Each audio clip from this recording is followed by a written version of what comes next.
여러분 안녕하십니까. 경제현장 오늘 시작합니다. 최근 대선 후보들의 공약이 담긴 보도 영상이 NFT로 발행되기도 했죠. 이렇게 홍보부터 투자 방식이 하나로 자리매김하고 있는 NFT. 대체 불가능한 토큰이라고 하는데요. 여러분 혹시 얼마나 알고 계십니까? 개념부터 정확한 투자 방법까지 오늘 집중 진단에서 확실하게 짚어보겠습니다. 유튜브 실시간 댓글 의견 주시면 토론에 반영합니다. NFT 전문 두 분 모셨습니다. 김승주 고려대 정보대학원 교수, 그리고 임지성 NFT뱅크 엔지니어 매니저입니다. 두 분 어서 오십시오. 반갑습니다. 자, 이 NFT 우리 시청자들도 상당히 낯선 개념일 수도 있고 좀 디지털에 좀 빠른 분들은 이미 투자도 하고 있을 수 있습니다. 그러나 잘 모르신 분이 일단 많다는 전제로 NFT 개념부터 조금 알아보겠습니다. 교수님, NFT 뭐 비트코인도 있고 블록체인도 있고 다 뭐 어려운 용어 같은데 NFT 좀 설명을 좀 쉽게 한번 좀 부탁합니다. 그러니까 제가 보통 강의할 때는 NFT를 등기 권리증이다 이렇게 설명합니다. 등기 권리증. 네. 그런데 이 등기 권리증을 종이의 형태로 발급하는 것이 아니고 블록체인에 저장해 놨다 이렇게 보시면 될 것 같아요. 예. 자, 우리가 어떤 디지털 아트가 있으면 예. NFT에는 등기 권리증과 똑같은 내용이 들어가 있다고 보시면 됩니다. 등기 권리증에는 물건지의 주소가 있고 예. 그 물건지에 대한 설명이 있고 이게 누구의 소유였는데 누구한테 팔려갔다 이런 내력들이 있지 않습니까? 네. NFT에도 오리지널 원본 컨텐츠는 인터넷의 어느 주소에 저장돼 있고 이게 소유주가 누구였는데 누구한테 팔려갔다 이런 매매 이력이 기록돼 있습니다. 네. 그런데 이게 종이에 기록돼 있는 게 아니라 블록체인에 저장돼 있기 때문에 예. 삭제나 수정이 불가능하고 원하는 사람은 누구든지 투명하게 확인할 수 있다. 이런 장점이 있죠. 그래서 예. 사실은 언론에서 얘기하는 것 중에 굉장히 잘못된 표현 예. 중에 하나가 예. 누구누구의 작품을 NFT화 시켰다 이런 표현들을 언론에서 많이 쓰거든요. 예, 뭐 그런 식으로 표현도 많이 하는 것 같은데 네. 뭐 유명한 예술 작품을 NFT화했다. 그렇죠. 이렇게. 예. 그런데 우리가 아파트를 등기 권리증화 시켰다 이런 표현 안 쓰죠. 아파트를 팔 때 등기 권리증이 따라가는 거지. 네. 그렇죠? 그래서 사실은 어떤 작품을 NFT화 시켰다라는 것은 시청자분들한테 조금은 착시 현상을 불러일으킬 수가 있습니다. 네. 그러니까 그 작품의 디지털 권리, 등록증. 그렇죠. 그거의 특징은 뭡니까? 그러면 이 유일하게 하나다. 또 복제가 불가능하다. 뭐 이런 거. 예를 들어서 네. 인터넷에 어떤 이미지를 올려놨습니다. 예. 제가 그래픽으로 그림을 그려서 제 무슨 무슨 그램에다가 이렇게 올려놨어요. 사실은 인터넷에 공개된 이상 예. 복사는 자유롭습니다. 그렇죠. 컨트롤 C, 컨트롤 V 하면 얼마든지 복사할 수 예, 있으니까. 뭐 디지털 세상이라는 게 무차별 복사를 할 수 있는 곳이니까. 그렇죠. 네. 그런데 이 NFT에는 원본 컨텐츠의 위치와 누가 소유했다라는 기록이 남겨져 있습니다. 그래서 NFT를 들여다보면 이게 원본인지 복사본인지를 구별할 수가 있죠. 그래서 NFT는 불법 복제를 막아주는 기술이 아니라 예. 원본인지 복사본인지를 구별할 수 있게끔 해주는 기술입니다. 네. 그러다 보니까 이제 희소성을 부여할 수 있다 이렇게 얘기하는 것이고요. 희소성을 부여할 수 있다. 우리 임지성 매니저님은 현업에서 지금 NFT뱅크의 엔지니어링 매니저, NFT뱅크라는 회사가 NFT 이 가치를 평가하는 그런 회사로 지금 제가 알고 있는데 맞습니다. 현업에서 이렇게 일하다 보니까 이 많은 사람들한테 도대체 NFT를 설명할 때 어떻게 하면 좀 더 쉽고 확실하게 이해를 시킬 수 있는 그런 방법 좀 알고 계실 것 같아요. 네. 저희 같은 경우는 특히나 저는 이제 엔지니어분들한테 NFT를 설명할 때는 우선은 소유권, 교수님께서 말씀해주신 소유권의 문제를 첫 번째로 예를 소유권. 들어서 이야기를 합니다. NFT라는 게 저희가 게임에서 게임과 그다음에 지금 블록체인상에 있는 NFT, 게임 아이템과 블록체인상에 있는 NFT는 도대체 뭐가 다를까라고 해보면 게임 아이템 같은 경우는 저희한테 실질적으로 소유권이 있는 것 같지만 사실은 저희가 게임에서 사용을 할 수 있을 뿐이지 이거에 대한 실질적인 소유권은 가지고 있지 않다고 볼 수 있어요. 어떤 면에서 그러냐면 저희가 되게 비싼 하나에 수억 원을 호가하는 게임 아이템을 가지고 있다고 했을 때 네. 그거를 은행에 가져가서 내가 이 칼을 담보로 맡길 테니까 나한테 5천만 원만 대출을 해줘 라는 것들을 은행이 결코 들어주지 않죠. 예. 그건 결국에는 저희가 실제 세상에서 이 게임 아이템이라는 거는 우리 개인한테 소유권이 보장되지 않는 물건이라고 볼 수 있는 건데요. 반대로 이제 NFT 같은 경우는 이런 소유권이 말씀해주신 대로 블록체인 기술로 보장이 되다 보니까 저희가 이 NFT를 직접 소유할 수 있고, 그리고 만약에 이 NFT에 그의 적절한 가치가 있다고 하면 그 가치에 해당하는 금융 자산으로서 활용을 할 수 있게 된다고 볼 수 있습니다. 나중에는 맡기고 돈을 빌릴 수도 있고 그렇다는 얘기예요? 네, 그렇습니다. 교수님, 그러면 조금 그렇게 NFT로 만들어져서 거래가 된 좀 실제 사례를 몇 가지 좀 설명 좀 해주실 수 있겠습니까? 네. 일단 뭐 제일 사람들을 놀라게 한 것이 예. 그 비플, 그러니까 마이크 윈켈만이라는 본명을 쓰는 예. 그런 어떤 디지털 아티스트가 네. 그림을 그렸습니다. 매일 컴퓨터로 그림을 그려서 예. 5,000일 동안 그림을 그렸습니다. 그럼 5,000일 5,000장의 그림이 나오겠죠? 예. 이 5,000장의 그림을 연결해서 하나로 다 합쳤습니다. 네. 그것을 그리고 이름을 매일 첫 5,000일이라고 이름을 붙였습니다. 네. 그 다음에 여기다가 NFT를 붙여서 판매를 했는데 네. 760억 원이 넘는 가격에 팔렸습니다. 이게 살아있는 작가가 거래한 금액 중에선 세 번째에 해당하고요. 네. 사실은 이것 때문에 NFT에 대한 관심도가 아주 집중됐다라고 보시면 될 것 같아요. 네. 근데 보통 이제 NFT가 예. 사실은 기존에 없던 시장들을 만들어내주는 그런 장점은 있습니다. 뭐냐면 예. 요새 우리 대한민국의 어떤 컨텐츠, K 컨텐츠가 굉장히 힘을 받고 있잖아요. 네네. 그래서 뭐 지옥이라는 웹툰부터 시작해서 여러 가지들이 영화화되고 전 세계적으로 팔리고 있습니다. 예. 자, 그런데 보통 옛날에는 만화책이 종이로 인쇄돼서 나왔습니다. 네. 그렇죠? 그런데 그 만화책이 영화화되고 히트를 쳤다라면 네. 그 종이로 된 만화책의 초판본은 굉장히 비싼 가격에 거래가 되겠죠. 그렇죠. 그런데 요새 나오는 웹툰들은 예. 인터넷상에 공개되어 있는 디지털 컨텐츠이기 때문에 예. 초판본의 개념이 없습니다. 그런데 만약에 여기다가 NFT를 붙여놓으면 인터넷 주소 어디에 있는 요것은 맨 처음 나온 거다. 이렇게 기록을 남길 수가 있죠. 예. 그래서 디지털 컨텐츠지만 예. 초판본의 개념을 부여할 수가 있습니다.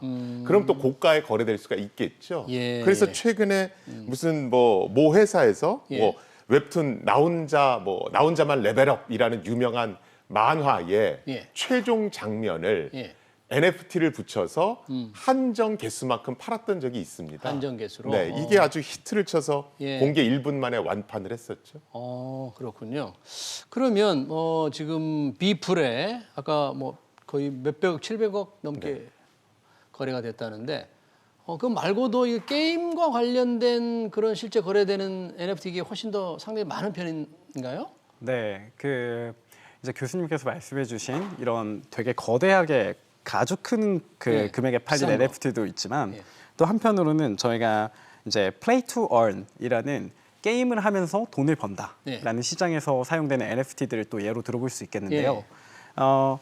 이제 포켓몬 게임은 다들 아실 거예요. 네. 저희가 포켓몬들을 소유하고 그다음에 게임 플레이를 할 때 내가 가지고 있는 포켓몬과 상대가 가지고 있는 포켓몬을 가지고 싸워서 이기면 레벨업을 하게 되죠. 혹은 아이템을 얻을 수도 있고요.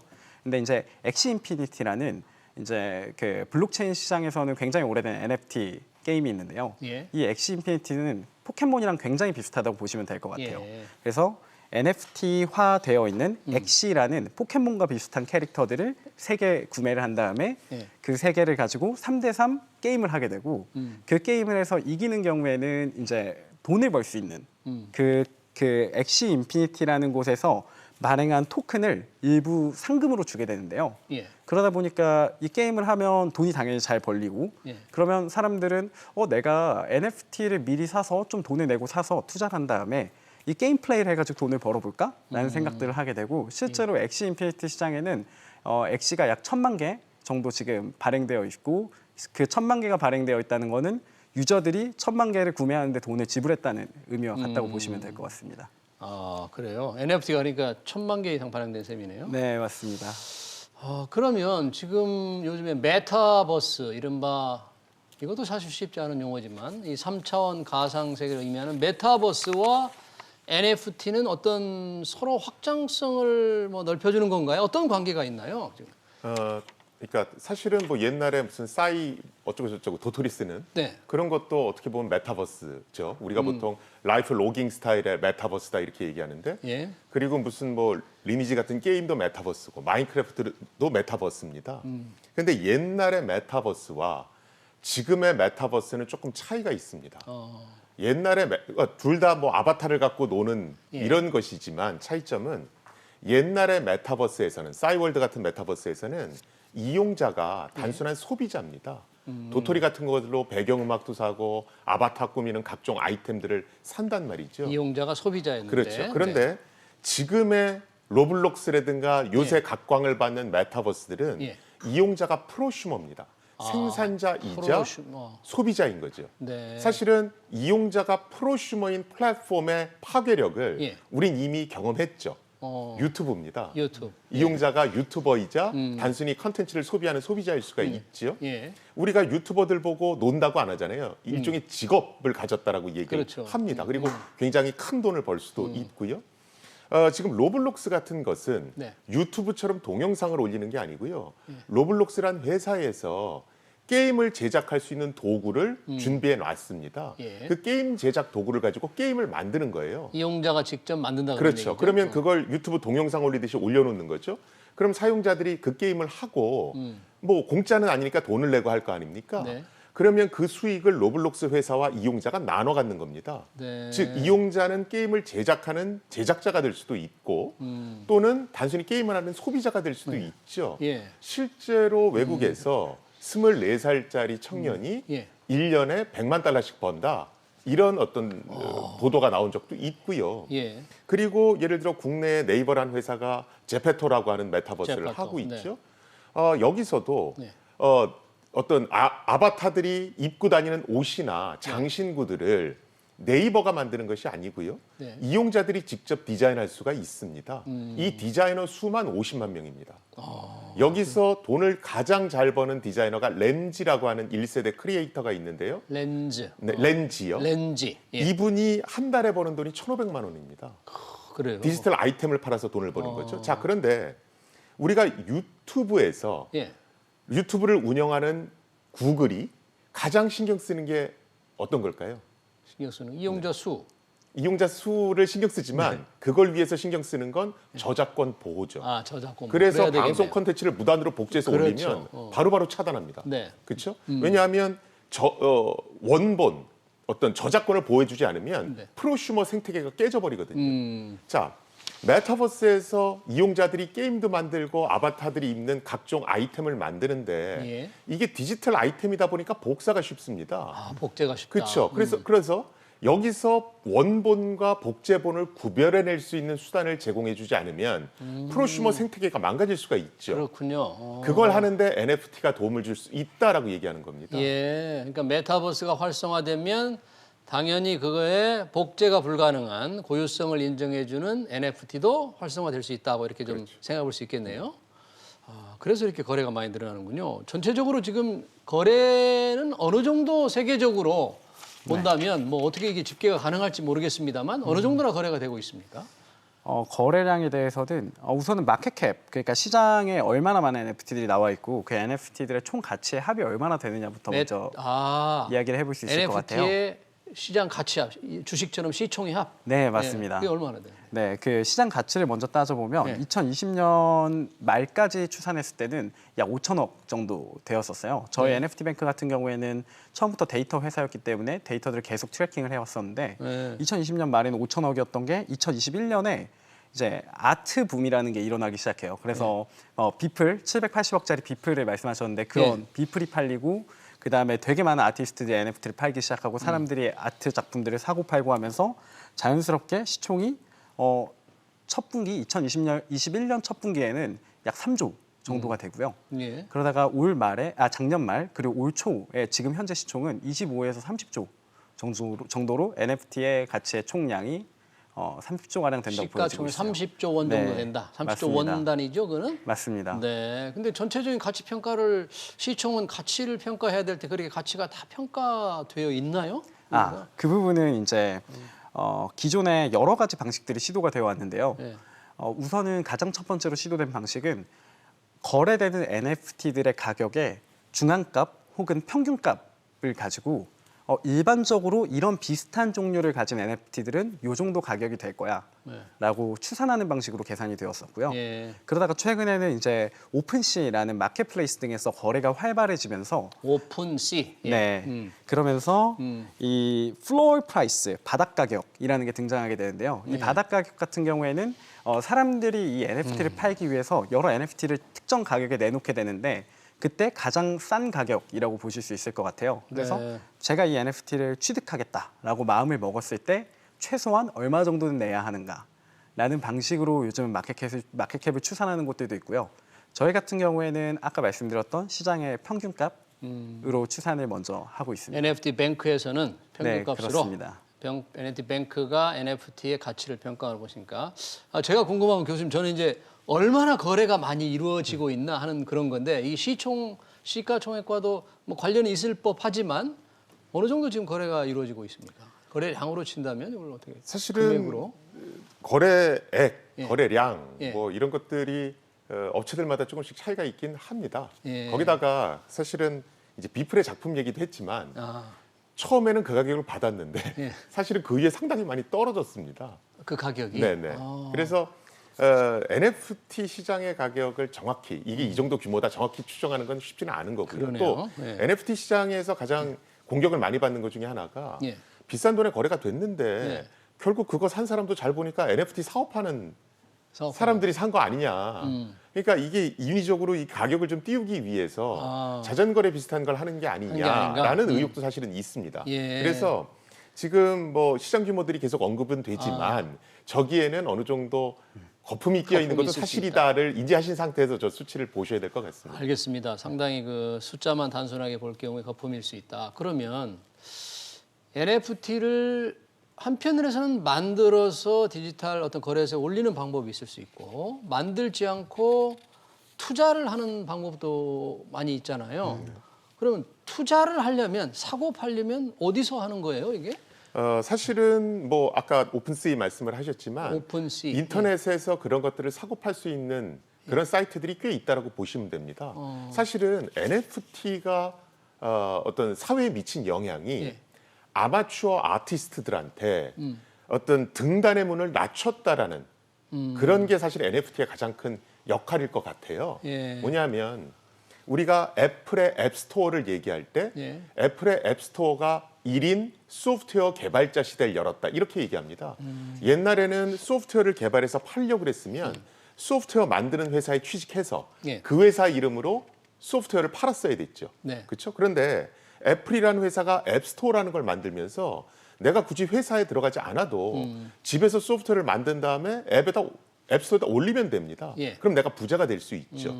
옛날에는 미술 작품을 팔 때 예. 갤러리를 통해야 됐습니다. 근데 아마추어 작가들이 이 갤러리에 통해서 물건을 판다는 게 쉽지가 않거든요.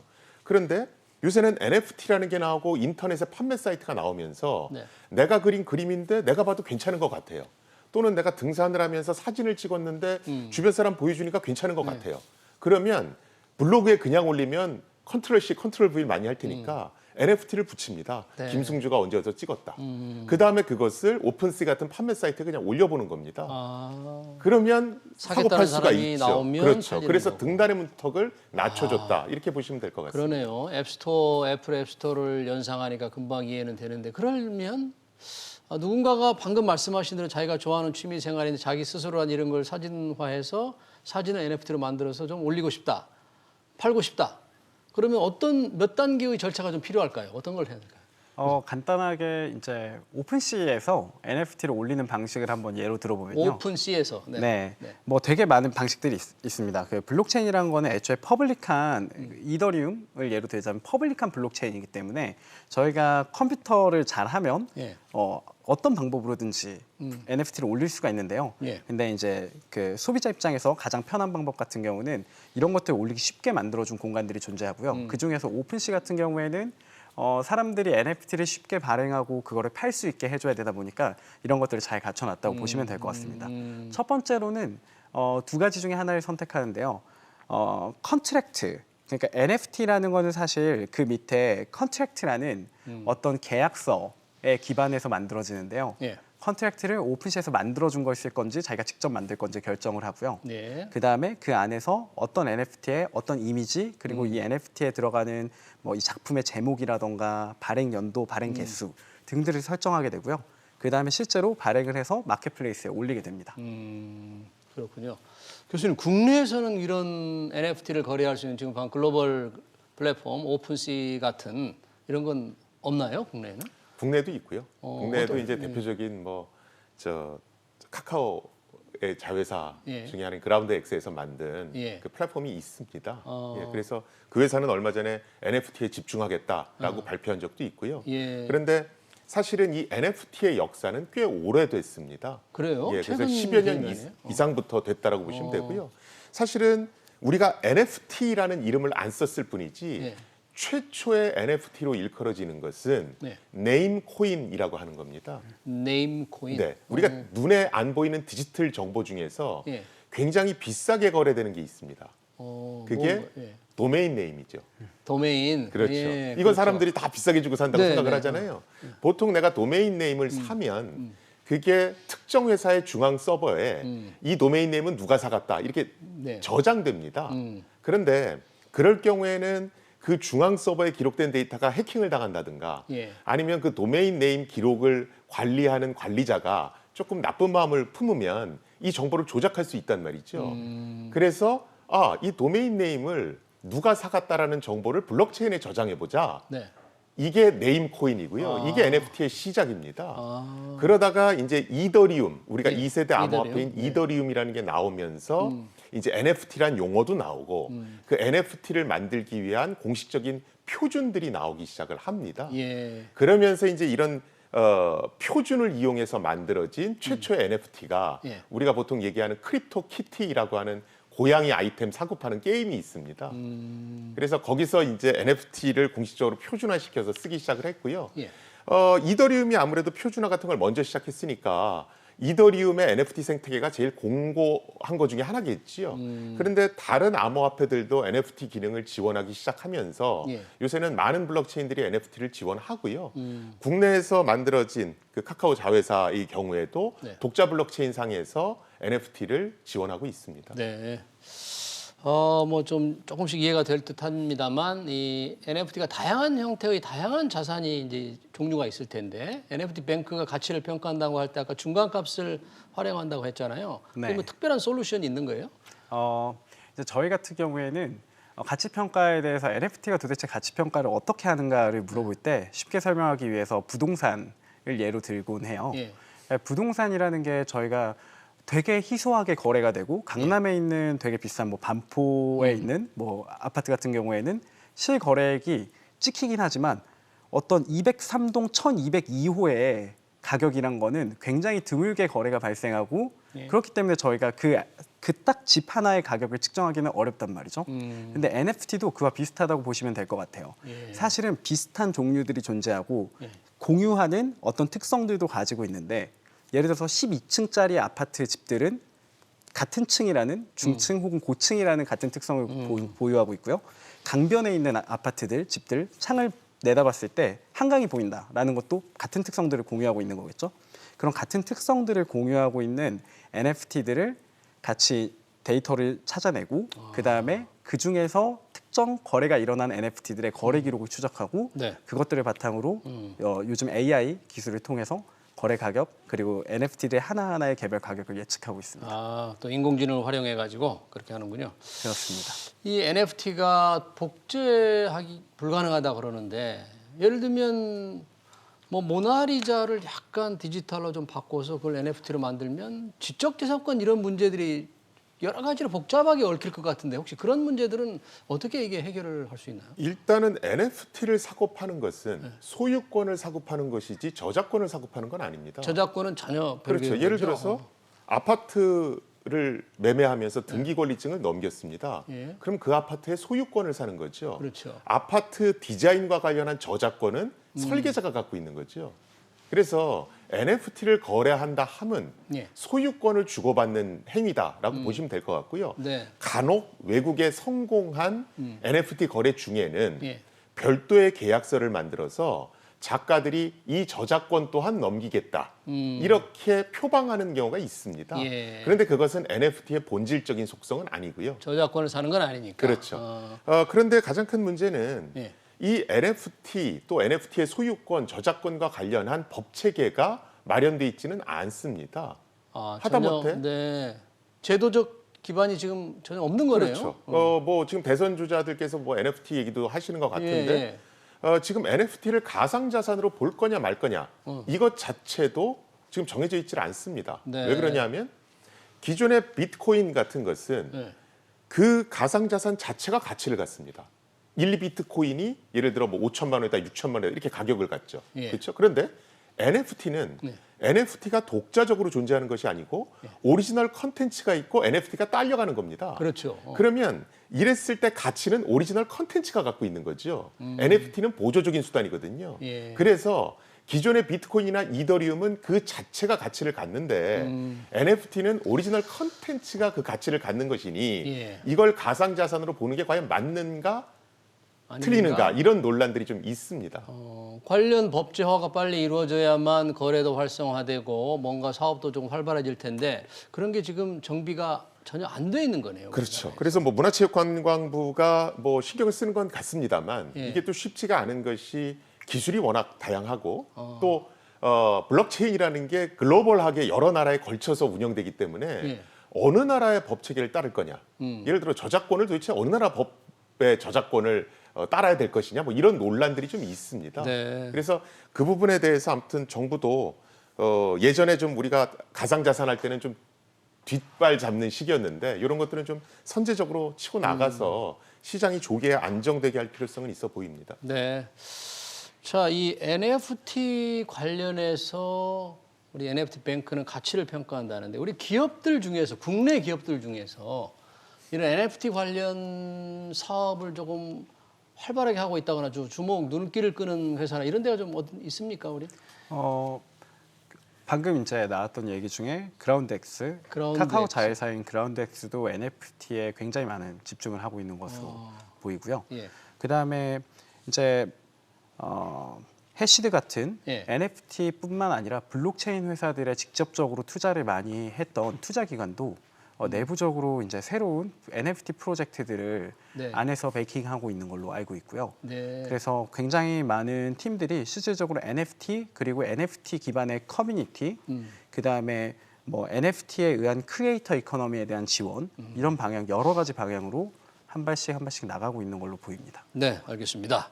교수님 마지막으로 이 NFT에서 관심 있는 투자자 입장에서 좀 관심 있는 분들, 뭐 투자에 좀 한번 나서볼 만한 시점인지 아니면 투자를 해보려면 어떻게 해야 되는 건지 좀 한번 좀. 저는 뭐 NFT에 대해서 투자를 조금씩 해보시는 건 나쁘지 않다라고 봅니다. 그런데 명심하실 게 좀 있는데 네. 첫째로 NFT가 붙었다고 다 가격이 올라가는 건 아닙니다. 가격이 올랐다 떨어지기도 하거든요. 그래서 NFT가 중요한 게 아니고 그 원본 컨텐츠의 가치가 어느 정도 되느냐가 중요한 겁니다. 원본 컨텐츠 가치가 얼마나 그래서 있어요? 무조건 NFT가 붙었다고 투자하지 마시고 예. 이 원본 컨텐츠가 역사적으로 어떤 의미가 있는가 이런 것들을 좀 한번 보실 필요가 있고요. 그게 첫 예. 번째입니다. 예, 원본 컨텐츠의 가치에 좀 우선 주목을 해야 그렇죠. 되고요. 네. 그리고 두 번째는 네.